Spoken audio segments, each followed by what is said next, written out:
এই স্রোতে যখন সকল যুবক যুবতীরা গা ভাসাচ্ছে, যে যুবক যুবতী সেখান থেকে স্রোতের বিপরীতে চলে নিজেকে রক্ষা করার সংগ্রামে জিততে পেরেছে এবং যৌবনকাল আল্লাহকে নিবেদন করেছে, যিনি যৌবন দিয়েছেন তাকে দিয়েছে, আল্লাহ তাআলা কিয়ামতের ভয়াবহতম দিনে ওই যুবকদেরকে আরশের নিচে ছায়া দেবেন ইনশাআল্লাহ। ভাইরা আমার, সেই সাথে সুন্দরী রমণীর অফার পেয়ে তারপর আল্লাহর ভয়ে সে সেটাকে ডিনাই করেছে, এই যুবককেও আল্লাহ রাব্বুল আলামিন আরশের নিচে ছায়া দিবেন। অতএব আমাদের যুবক ভাইরা আরশের নিচে ছায়া পাওয়ার সবচেয়ে বেশি সুযোগ আপনাদের, চেষ্টা করব তো ইনশাআল্লাহ। যৌবনকাল কি জীবনে বারবার আসবে না একবার আসবে?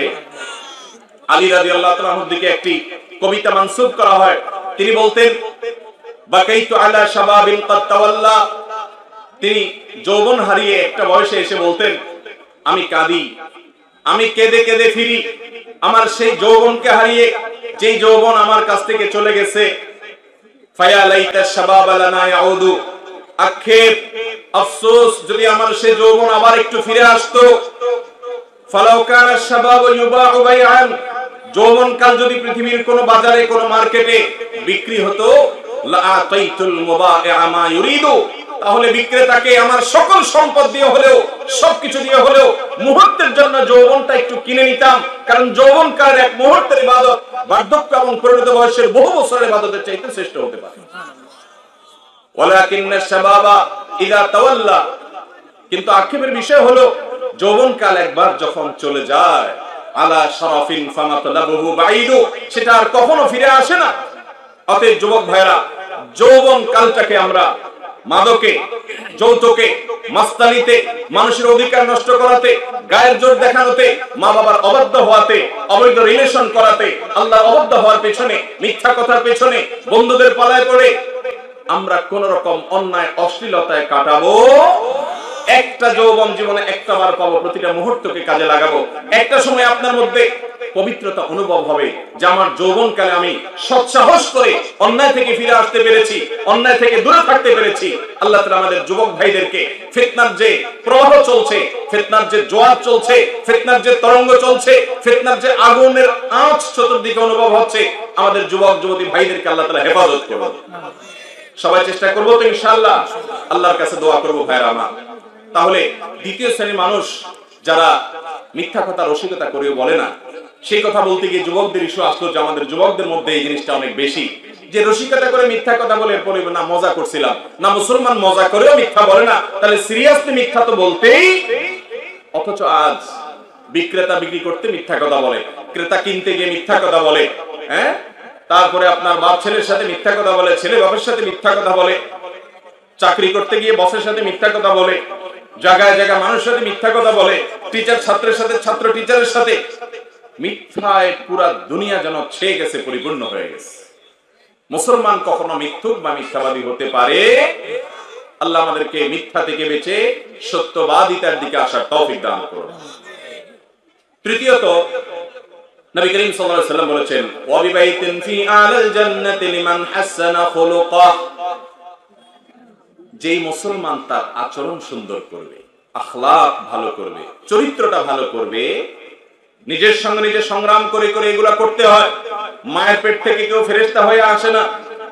চেষ্টা করে করে বদ অভ্যাসগুলো দূর করে, তার ভিতরে বদ রাগ আছে, বদ মেজাজ আছে, সেটাকে নিয়ন্ত্রণ করে, তার ভিতরে অহংকার আছে, সে বিনয়ী হওয়ার চেষ্টা করে। কখনো অহংকার হয়ে গেলে নিজের ঘাড় নিজে মটকায় দেয়, কেন আমি বড় অহংকার করতে গেলাম, দাম্ভিকতা দেখাতে গেলাম, ওই লোকের কাছে গিয়ে আবার সে ছোট হয়, অবনত হয়, নিজেকে শাসন করে, আত্মশাসন বলে এটাকে।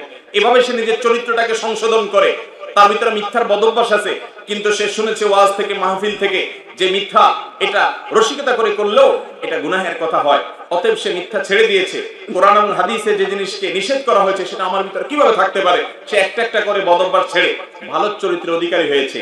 তার ভিতরে সবর আছে, ধৈর্য ধারণ করার মানসিকতা আছে, কারোর প্রতি হিংসা নাই, সবার প্রতি কল্যাণকামিতা আছে, সে ঝগড়াঝাটি বিতর্ক এড়ায় চলে, গন্ডগোল করে না। এই সবগুলো উন্নত চরিত্রের কথা। এই পয়েন্টটি তার মধ্যে আছে। এরকম সব ভালো ভালো চরিত্র দিয়ে তার নিজেকে সে সাজায়, মন্দ চরিত্র একটা একটা করে ধরে ধরে লিস্ট করে করে আসামি যেরকম ধরে পুলিশ, সেরকম তার বদ চরিত্রকে ধরে ধরে সেই চরিত্র থেকে মুক্ত হয়ে ফেরেশতার মতো ভালো মানুষ হয়। একটা সময় মানুষ তাকে দেখে বলতে বাধ্য হয়, আরে এই লোক তো আমূল পরিবর্তন হয়ে গেছে, এ তো এরকম ছিল না, মাশাআল্লাহ এ তো এখন নামাজ ধরছে, মাশাআল্লাহ এ তো এখন বদ চরিত্র ছেড়ে দিছে, এ তো কথা কথা মিথ্যা বলতো, মাশাআল্লাহ এখন তো সত্য কথা বলে, মাশাআল্লাহ অনেক তো আগে ঝগড়াঝাড়ি করতে, এখন তো খুব নম্র ভদ্র হয়ে গেছে, কারোর সাথে গন্ডগোল ফাসাদ করে না। এইরকম সে নিজেকে পরিবর্তন করে জমিনওয়ালারা আশ্চর্য হয়ে যায়, আসমানওয়ালা আশ্চর্য হয়ে যায়। এইরকম যদি কেউ নিজের চরিত্রটাকে বদলাতে পারে, সংশোধন করতে পারে, আত্মশাসন করতে পারে, আত্মশুদ্ধি করতে পারে, আচরণটাকে মুসলমানের যে চরিত্র আছে সেটা করতে পারে, তার ভিতরে হাসাদ নাই, অহংকার নাই, লোভ নাই, তার ভিতরে ক্ষোভ নাই, তার ভিতরে মানুষের প্রতি বিদ্বেষ নাই, এই গুণগুলো যদি অর্জন করে সে চরিত্র বদলাতে পারে, নবীজি বলেছেন ওই ব্যক্তিকে জান্নাতের সর্বোচ্চ শিখরে সবচেয়ে উন্নত জায়গাটাকে আল্লাহর কাছ থেকে প্রসাদ পাইয়ে দেওয়ার দায়িত্ব আমি নিলাম। আমাদের আচরণটা সুন্দর করব তো ইনশাআল্লাহ। আল্লাহ তাআলা আপনাকে আমাকে আমাদের সবাইকে সুন্দর আচরণকারী হওয়ার তৌফিক দান করুন। ভাইরা আমার, সময় আমার হাতে অনেক কম, শুধু 3টি পয়েন্ট এই হাদিসের আলোকে আপনাদেরকে শোনালাম। আমরা যদি 3টা বিষয় খেয়াল করি, অহেতুক বিতর্ক বর্ষা করব, তাহলে এবার ব্রাজিল আর আর্জেন্টিনা নিয়ে যারা ঝগড়াঝাটি করেন আল্লাহর জন্য, এই ফালতু কাজ ছাড়বেন তো ইনশাআল্লাহ? ছাড়বেন তো ইনশাআল্লাহ? ইনশাআল্লাহ আসতে বলে, কারণ যুবক জানে এখান থেকে যাই খেলা দেখতে হবে।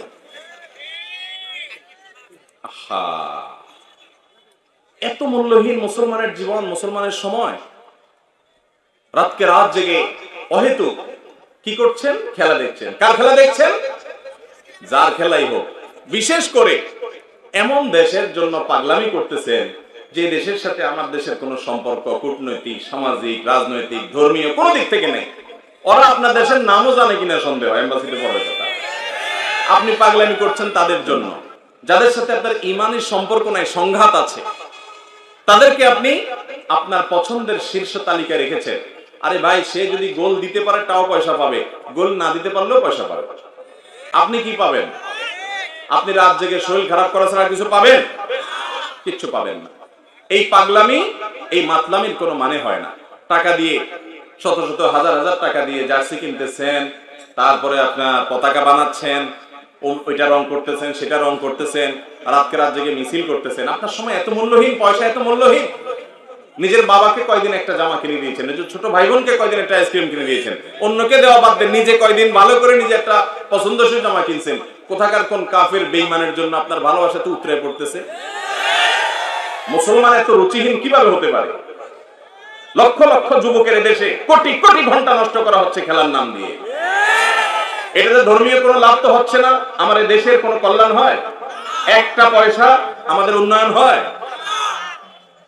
যেখানে গোটা বিশ্ব অর্থনৈতিক অভাবে, আমাদের দেশ অর্থনৈতিক অভাবে ধুঁকছে, মানুষের নাভিশ্বাস, পেরেশানির কোনো শেষ নেই, সেখানে কোথায় আল্লাহর কাছে অবনত মস্তকে দোয়া করবে, কোথায় বেশি বেশি পরিশ্রম করবে, কোথায় দেশের আর্থসামাজিক উন্নতির জন্য যুবকরা ভূমিকা রাখবে, সেখানে ভূতের মতো ঘন্টায় ঘন্টা লক্ষ লক্ষ যুবক খেলা দেখছে, আর ওই তামাশাকে আমরা উৎসাহ দিচ্ছি।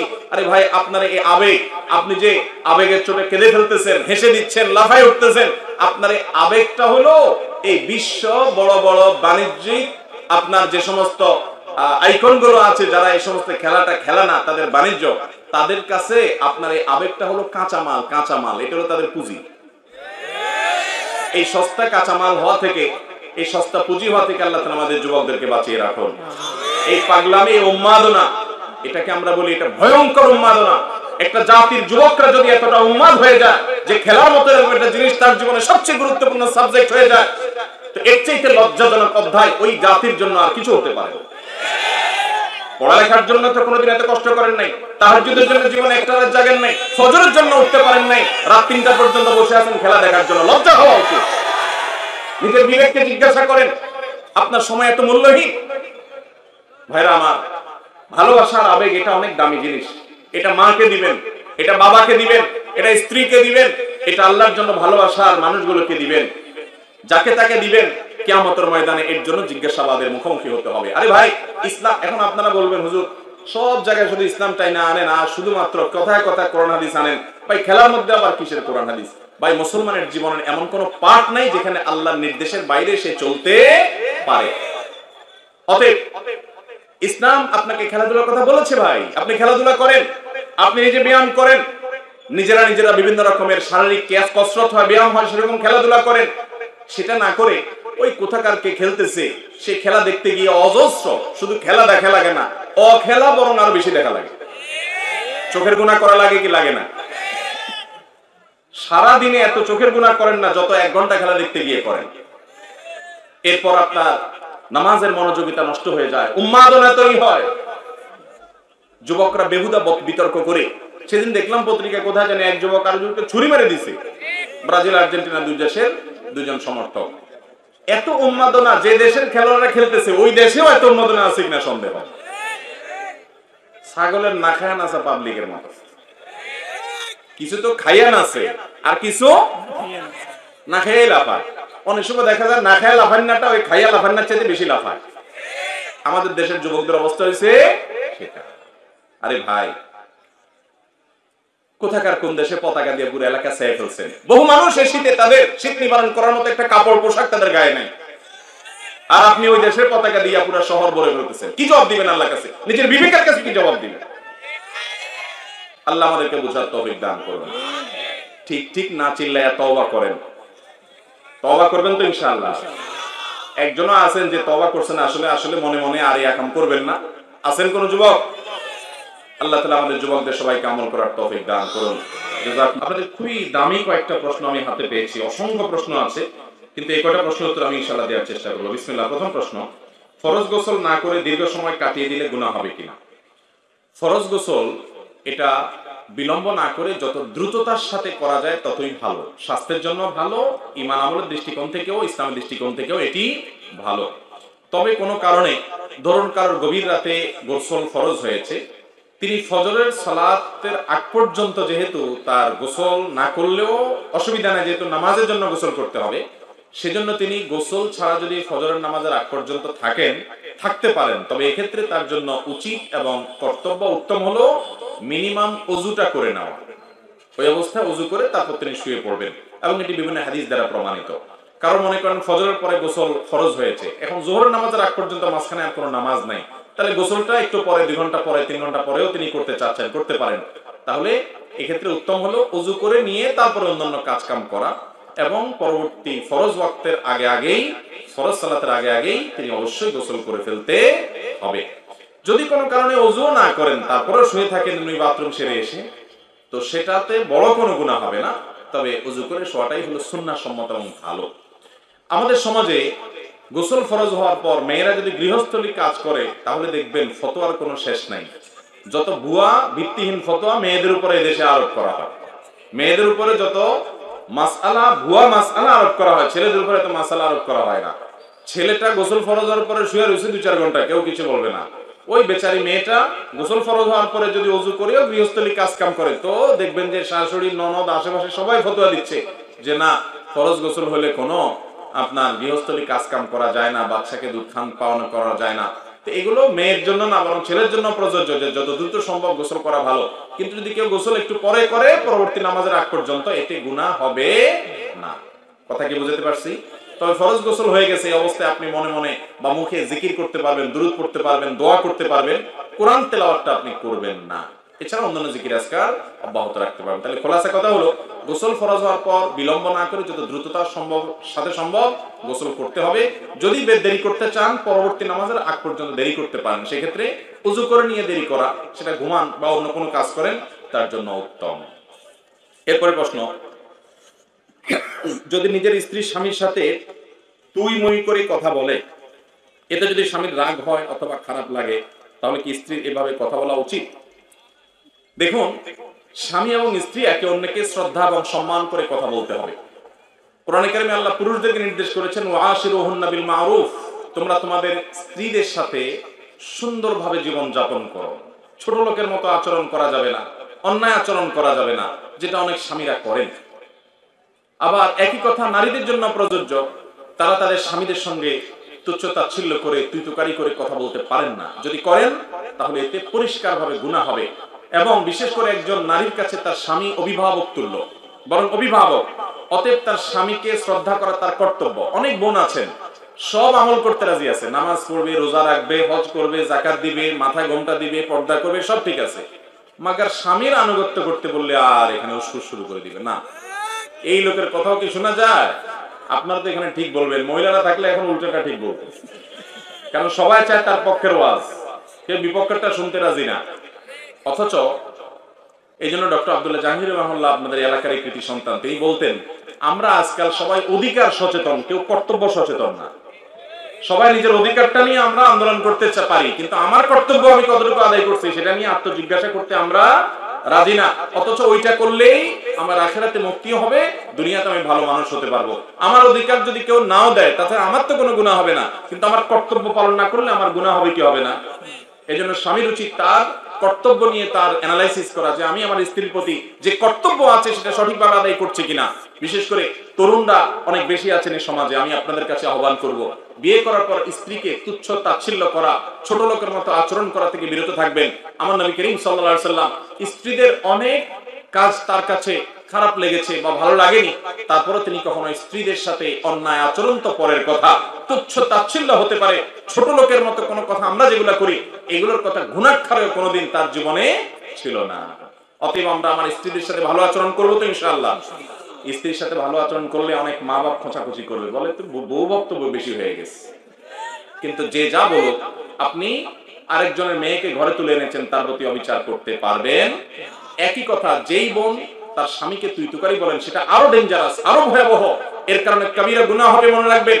কারণ আপনি আপনার স্বামীকে অসম্মান করেছেন, আপনি তাকে গালমন্দ করতে পারেন না। মুসলমান কখনো গালমন্দ করতে পারে না, শ্রদ্ধা দিয়ে কথা বলতে হবে। একসাথে থাকতে গেলে মনোমালিন্য হবে, স্বামী স্ত্রীর যৌথ জীবনে দুই কথা কাটাকাটি হবেই হবে।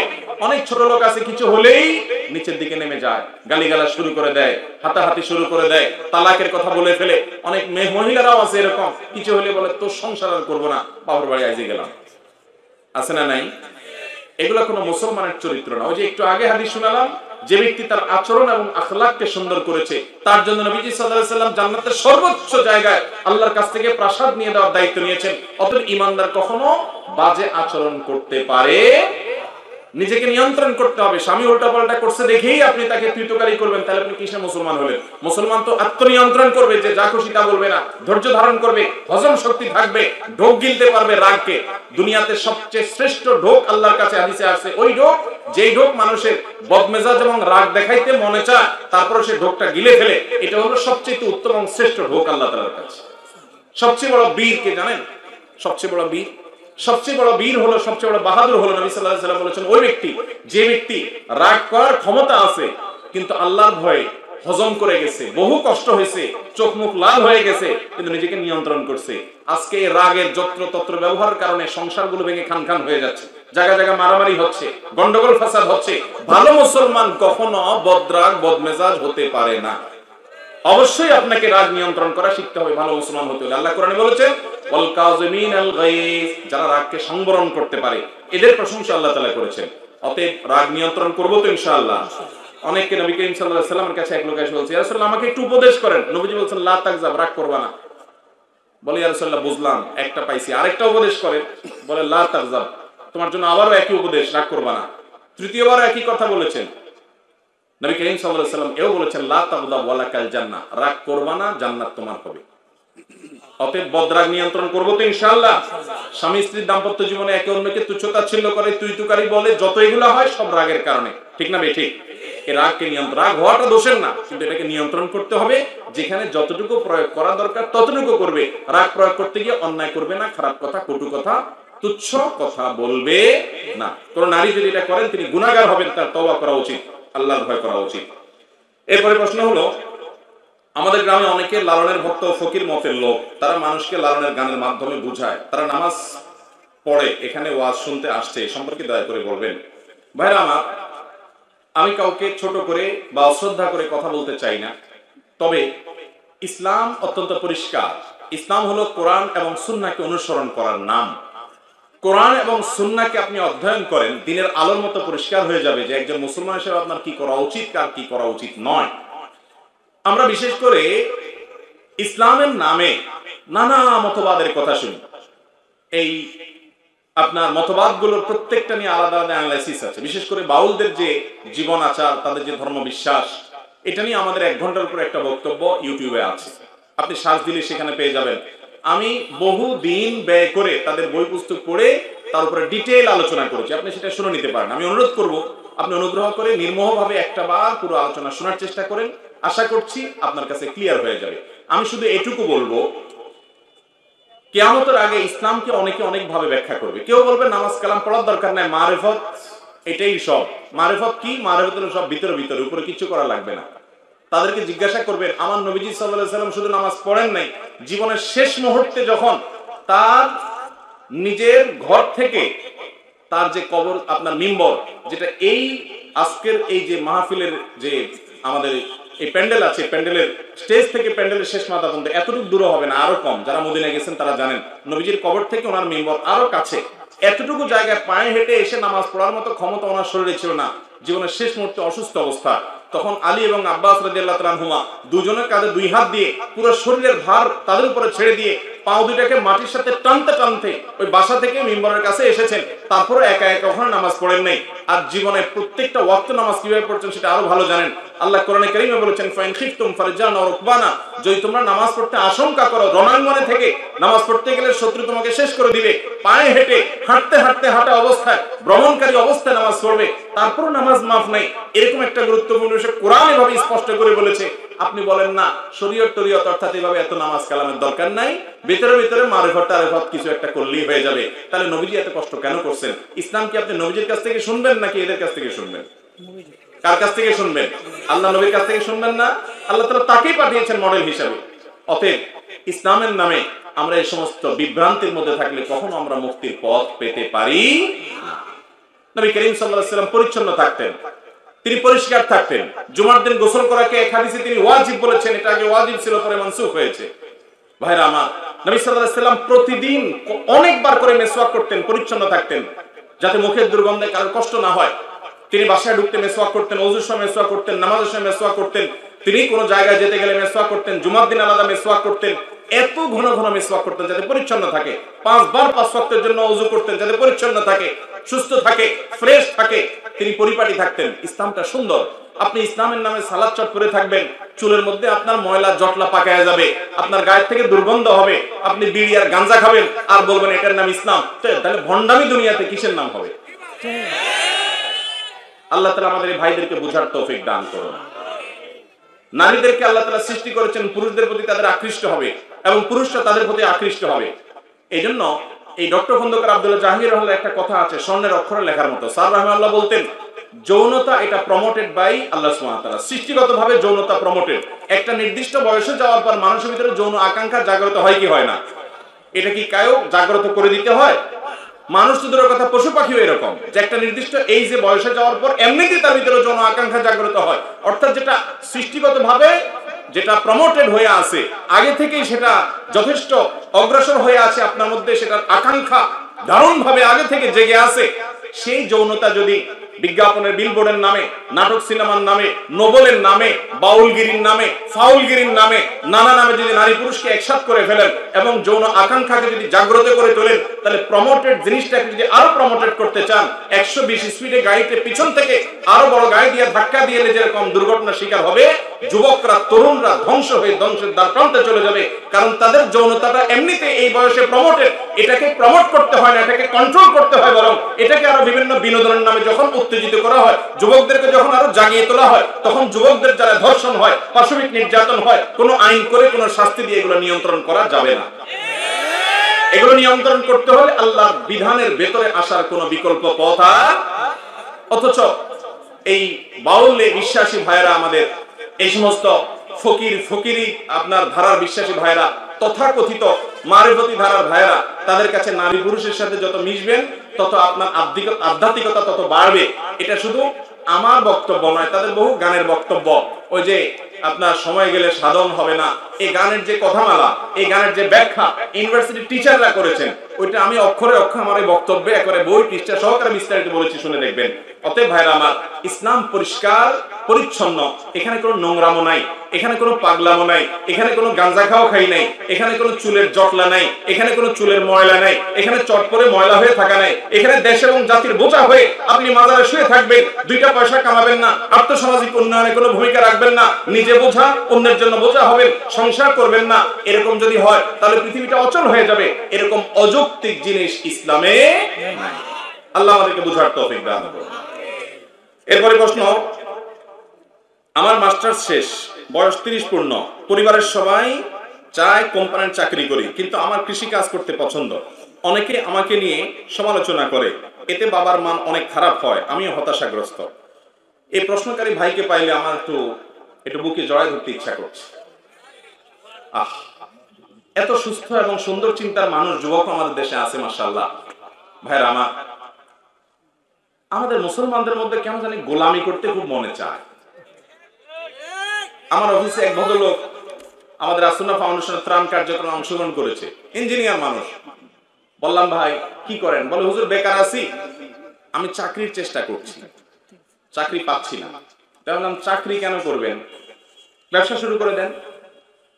10 কেজি আম কিনে আমের সিজনে রাস্তার পাশে বসে যান। সাধারণত একটা শিক্ষিত ছেলে এটা শুনলে অপমান বোধ করে, হুজুর আমি তো আপনার কোনো ক্ষতি করি না, আমার ছোট করলেন কেন আপনি? আমি রাস্তার ধারে বসে আম বিক্রি করবো ফুটপাতে? আইআইইউসিতে চট্টগ্রাম আন্তর্জাতিক ইসলাম বিশ্ববিদ্যালয় ওরিয়েন্টেশন প্রোগ্রামে আমাকে দাওয়াত দেওয়া হয়েছে ওরিয়েন্টেশন স্পিকার হিসেবে। আমি সেখানে বলেছি স্টুডেন্টদেরকে যে তোমরা সবাই পড়াশোনা করার পর প্রত্যেকে উদ্যোক্তা হওয়ার চেষ্টা করবে, একটা করে ফার্ম দিবে, ছোট্ট করে বিজনেস শুরু করবে। ব্যবসাতে আল্লাহ তাআলা বরকত দেয়। চাকরি করা হারাম না, চাকরি করা নাজায়েজ না, কিন্তু নবী সাল্লাল্লাহু আলাইহি সাল্লাম তিনি এবং অন্যরা ব্যবসার প্রতি উৎসাহ দিয়েছেন। হ্যাঁ, তিনি অন্যের কাজ করেছেন, আপনি চাকরি করেন, এটা দোষের না, কিন্তু আপনার ভিতরে চেষ্টা থাকবে ব্যবসা করার, কারণ আল্লাহ তাআলা বরকত ব্যবসা দেয়। নবীগণের বেশিরভাগই এই জাতীয় কাজকে উৎসাহিত করেছেন। নবী সাল্লাল্লাহু আলাইহি সাল্লাম বলেছেন, আফদালুল কাসবি কাসবুল ইয়াদ, সবচেয়ে উত্তম কামাই হলো হাতের কামাই, নিজের হাতের কামাই। এখন মুশকিল হলো আমাদের সমাজটা এমন হয়ে গেছে, চাকরি করলে তাকে মনে করে অনেক বড় কিছু হয়ে গেছে। আরে ভাই, চাকরি যত বড়ই হোক, ওটা দিন শেষে চাকর থেকে চাকরি, চাকর থেকে চাকরি শব্দটার একটু খেয়াল করে দেখছেন মিনিংটা কি? চাকর, চাকর বুঝেন? এখন আপনি চাকরি করার পর আপনার বলি, এ চাকর ভাই এদিকে আসেন, আপনি তো আমার ঘুষি মারবেন নাকের উপরে। বলে এই লোক ছোট করলো কেন আমাকে, আমি চাকর নাকি? তো চাকরি কেন হয়? কারো চাকরগিরি করে সেজন্য কি বলে, আমি ছোট করছি না, আমি এই শব্দটার বাস্তবতা বোঝাচ্ছি। আপনি যত বড় পদে চাকরি করেন, আপনি বড় চাকর, আরেকজন ছোট পদে চাকরি করে সে ছোট চাকর। মুসলমান যুবকরা উদ্যোক্তা হবেন, উদ্যোক্তা। উদ্যোক্তা হওয়া বুঝেন? 1000 টাকা পাইছেন, 1000 টাকা জিনিস বিক্রি করে 20 টাকা লাভ করেন, 50 টাকা লাভ করেন, আবার সে 1020 টাকা ইনভেস্ট করে আর 50 টাকা লাভ করেন। এতে রিস্ক হবে, ব্যবসায় রিস্ক আছে। আমরা আসলে মূলত সব অলস। আমরা চাই সারাদিন গোলামি করব কারো, মাস শেষে আমাকে একটা স্যালারি দেখ, আমি বসে বসে খাবো। এতে কোনোদিন একটা দেশ, একটা সমাজ, একটা মানুষ প্রকৃত অর্থে উন্নতি করতে পারে না। ইহুদিরা গোটা দুনিয়া কন্ট্রোল করে, ওরা কিন্তু চাকরি করে না, ওরা সব ব্যবসা করে। গোটা দুনিয়ার বড় বড় বিজনেস দেখবেন সব তাদের কন্ট্রোলে। মুসলমানের সন্তান শুধু চাকরি ছাড়া কিছু বোঝে না। আপনাকে আপনার বাপ খারাপ বলতেছে, তুই কৃষি কাজ করবি, এটা কোনো কথা হইলো? তুই চাকরি কর, আশ্বাসের লোক খারাপ বলতেছে। দুনিয়ার মানুষের নিয়ম হলো তেলালা মাথায় তেল দিবে। আপনি আপনার কাজ চোখ বন্ধ করে কাজ করতে থাকেন, পয়সা করে যখন কামাতে থাকবেন তখন দেখবেন সবাই বাহবা দিতেছে। আর কৃষি কাজ নিয়ে আমার একটা আলোচনা আছে, মানে আলোচনা করার প্ল্যান আছে, এখনো করতে পারি নাই। আমি নিজে অবাক হয়ে গেছি, কোরআন এবং হাদিসে কৃষি কাজের ব্যাপারে এত উৎসাহ দেওয়া হয়েছে। এই যে আজকে পৃথিবীতে দুর্ভিক্ষের আওয়াজ শোনা যাচ্ছে, মুক্তির একমাত্র পথ হলো কৃষি কাজ। ওই দুনিয়ার ধানায় পানায় কোনো কিছু কুলাবে না, শেষ পর্যন্ত ভাত খেয়ে বাঁচতে পারেন কি না। এখন দেখেন না কদিন পর পর প্রাইম মিনিস্টার বলতে থাকে যে ফাঁকা জায়গা পাইলে ওখানে গাছ লাগান, এটা পাইলে ওইটা করেন। ইসলাম এই কথা 1450 বছর আগে কয়ে ধুয়ে দিচ্ছে, বুঝেন নাই কথা? আমরা তো বড় লোকই জাহির করি, আপনাদের এই অঞ্চলে বেশি নাই। ওই ঢাকার ওই সাইডে, কুমিল্লার ওই সাইডে দেখা যায় ক্ষেত সব খালি, চাষ করে না। কেন চাষ করেন না?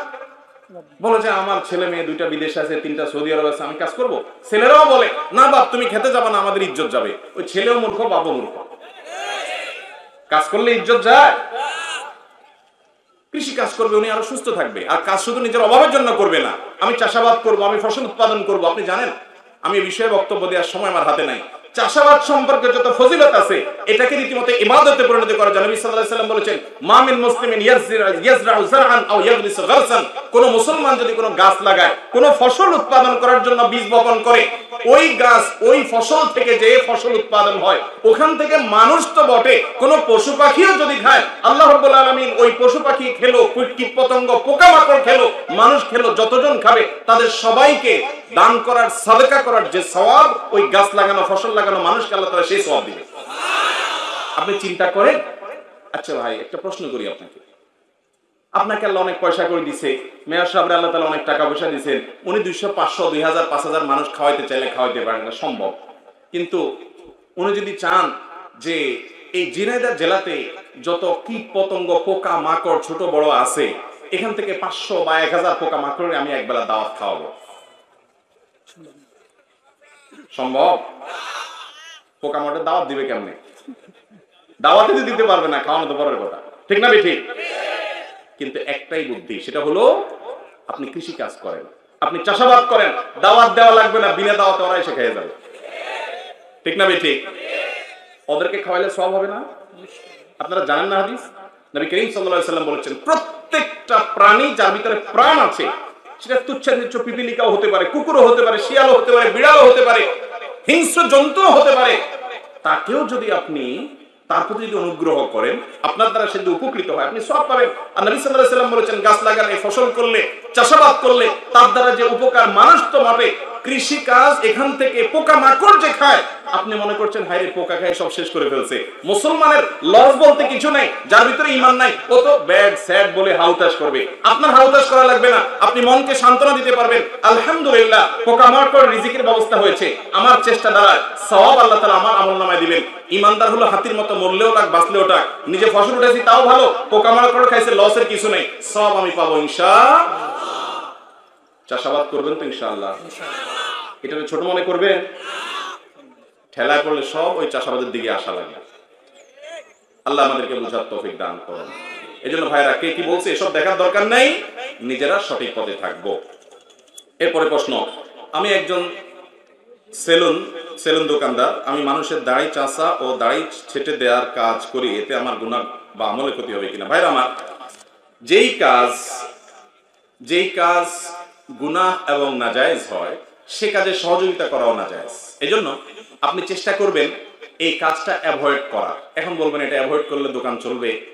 আমি ঢাকার একটা দোকানের কথা জানি, বাড্ডায়, সে লেখা দিছে, ভাই আমি দুঃখিত এখানে শেভ করা হয় না, এবং তার দোকানে দেখা যায় সিরিয়াল আরো বেশি পড়ে থাকে। আচ্ছা, সিরিয়াল নাই পড়লো, কমই পড়লো, তাই বলে অসুবিধা কি? ইমানদার হালাল রুটির উপরে সে যথেষ্ট মনে করবে। এরপরে প্রশ্ন, আমার বড় মা অর্থাৎ দাদার আম্মা মারা যাওয়ার পর বাড়ির পাশে কবর দেওয়া হয়, পরবর্তীতে অনেক বছর পরে জমির পরিমাপ হলে কবরটা অন্যের সীমানায় পড়ে, এখন কি কবরটা তুলে আমরা অন্য জায়গায় নতুন করে কবর দিতে পারবো? দেখুন, কোন মানুষকে কবর দেওয়ার পর মৌলিক এবং সাধারণ বিধান হলো তার লাশকে যেখানে সেখানে টানাটানি করা, কবর স্থানান্তর করা যাবে না, এটা হলো সাধারণ বিধান। ইসলাম কত সুন্দর জানেন, কারণ এটা তো আল্লাহ তাআলার দেওয়া। মানুষের বানানো জিনিস 10টা সুন্দর হলে 2টা অসুন্দর বের হবে। ইসলাম তো পুরোটাই আল্লাহর দেওয়া, ওহীর মাধ্যমে প্রাপ্ত মানুষের জিনিস, দেওয়া জিনিস না। এজন্য এখানে কোনো অযৌক্তিক অসুন্দর কিছু নেই। মানুষের মৃত্যুর পর তার দেহটাকে পর্যন্ত সম্মানের নির্দেশ করে, অসম্মান করা যাবে না।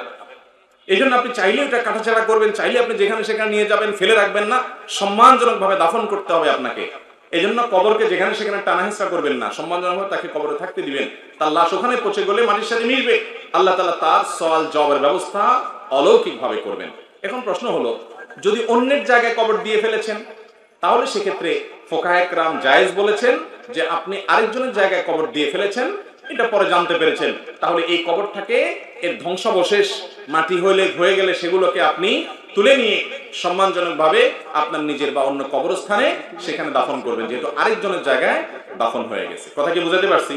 আর যদি ওটাকে কিনে ফেলতে পারেন, তাহলে সেটা সবচেয়ে ভালো এবং সবচেয়ে বেটার। আমি দান করতে চাই, কিন্তু আমার মা বাবা সেটাতে মানা করে, তাহলে আমি চুরি করে দান করতে পারবো কিনা? নিজের টাকা দান করতে হবে, আরেকজনের টাকা চুরি করে দান করা যাবে না। আপনি চুরি করে আরেকজনের টাকা দান করলে সওয়াব হবে না, বরং কি হবে? আপনি নিজে কামাই করেন। আজকাল যুবকরা শুধু বাবার সম্পদের দিকে তাকিয়ে থাকে। কেন রে ভাই? নিজে কামাই করেন। আমার কাছে এক গাদা প্রশ্ন আছে, হুজুর আমি যুবক মানুষ, গুনাহ থেকে বাঁচতে চাই, আব্বা বিয়ে করায় না। আরে ভাই, আপনি আব্বার বিয়ের দিকে তাকান, আপনি পয়সা কামাচ্ছেন না কেন? পয়সা কামাইলে বাপ বিয়ে করবে, মেয়ের বাপরা এমনি তুলে নিয়ে চলে যাবে। পয়সা কামাবেন না, বসে বসে বাপের হোটেলে খাবেন, আবার মেয়ে আরেকটা এনে বলেন বাপ তুমি এটারও খাও। যদিও বাপের উচিত সামর্থ্য থাকলে নিজে টাকা দিয়ে ভর্তুকি দিয়ে হলো ছেলেকে বিয়ে করানো, কারণ আমার ছেলের চরিত্র লক্ষ কোটি টাকার চাইতে উত্তম, অনেক মূল্যবান। এরপরে প্রশ্ন হলো, আমি মহান আল্লাহকে খুব ভয় পাই এবং তার হুকুম আহকাম মেনে চলার সর্বাত্মক চেষ্টা করি, কিন্তু মাঝে মাঝে ইবাদতে কোনো স্বাদ পাই না, এমনকি নামাজ কাজা করে ফেলি। আমি খুবই মানসিকভাবে কষ্টে আছি। ভাইরা আমার, ইবাদতে স্বাদ পাচ্ছেন না, সেজন্য মানসিক কষ্টে আছেন, এটা তো একটা ভালো সাইন আলহামদুলিল্লাহ। আপনাকে আমি বলবো, প্রথমত চোখের গুনাহ থেকে বাঁচার চেষ্টা করবেন। চোখ দিয়া পরনারী দেখবেন না, অনলাইনে অফলাইনে ফেসবুকে ইউটিউবে টুইটারে কোনো জায়গায় না। এবং সবসময় চোখকে নিয়ন্ত্রণ করার জন্য লড়াই করবেন, চেষ্টা করবেন প্রতিদিনকে উন্নত করার। এক নাম্বার 2, হালাল উপার্জন করবেন, হালাল ভক্ষণ করবেন, এক্ষেত্রে কোনো কম্প্রোমাইজ করবেন না, এই দুটি কাজ সিরিয়াসলি করবেন। নাম্বার 3, সালাত অর্থ সহকারে বুঝে ধীরস্থিরতার সাথে সুন্দর করে আদায় করবেন। ইনশাআল্লাহ সালাতের ভিতরে স্বাদ এবং তৃপ্তি অনুভব করবেন। রাস্তাঘাটে চলতে খুবই চেষ্টা করি চোখকে হেফাজত করতে, কিন্তু মাঝে মাঝে ব্যর্থ হয়ে যায়। আমার জন্য দোয়া করবেন। আল্লাহ তাআলা আপনাকে আমাকে সবাইকে চোখ হেফাজত করার তৌফিক দান করুন। আরে ये कुश्ती तो है अमर भर की, कभी वो दबा ले कभी तू दबा ले। এই লড়াই তো শয়তানের সাথে সারা জীবনের। কখনো শয়তান আপনাকে হারায় দিবে, আপনার চোখ দিয়ে জিনা করে ফেলবে। পরক্ষণে যখন আপনার ভিতরে সম্বিত ফিরে আসবে, আপনি আক্ষেপ করে নিজেকে শাসন করে বলবেন, ধুর আমি কি করলাম, আমি এবার আফসোস করে নতুন করে ফোন করব না, আমি আর এটা ভঙ্গ হতে দেব না, আমি আমার আমল নষ্ট করব না, আরো সংকল্প করে আগাবেন। এই লড়াই করতে করতে আপনি জিতে থাকার চেষ্টা করুন বেশিরভাগ টাইম, এটাই তো তাকওয়া। আল্লাহ তাআলা তৌফিক দান করুন। আমার প্রশ্ন, কিবলার দিকে পা দিয়ে শুয়ে থাকলে অথবা কিবলার দিকে থুতু ফেললে কোনো গুনাহ হবে কিনা? ইবনে হিব্বান এবং সম্ভবত মুসনাদ হাকিমের একটি বর্ণনা আছে, নবী সাল্লাল্লাহু আলাইহি ওয়াসাল্লাম বলেছেন, মান তাফালা তুজাহাল কিবলা জা ইয়াউমাল কিয়ামাতি ওয়া তাফালাতুহু মা বাইনা আইনাইহি। যে ব্যক্তি কিবলার দিকে থুতু ফেলে, শ্লেষা ফেলে, কপ এগুলো ফেলে নিক্ষেপ করে কিবলার দিকে, কিয়ামতের ময়দানে সে যখন উঠবে তার কপালে সেগুলো থাকবে, আঠার মতো লেগে থাকবে, অপমানিত হবে। মানুষ দেখলে বুঝবে দুনিয়াতে এই পাপটা সে করতো। আমরা অনেকে এটা খেয়াল করি না। থুতু শ্লেষা কপ আসলো, ও থু বলে যেদিক সেদিক মেরে দিলাম, কিবলার দিকে মারা যাবে, খবরদার। ভুলে হয়ে গেছে মনে হওয়ার সাথে সাথে সাবধান থাকবেন যে পরবর্তীবার যেন না হয়, খুব সাবধান থাকতে হবে। আমরা অনেক সময় খেয়াল করি না। এই হাদিসে নবী করিম সাল্লাল্লাহু আলাইহি ওয়াসাল্লাম জান্নাতের 3 স্তরে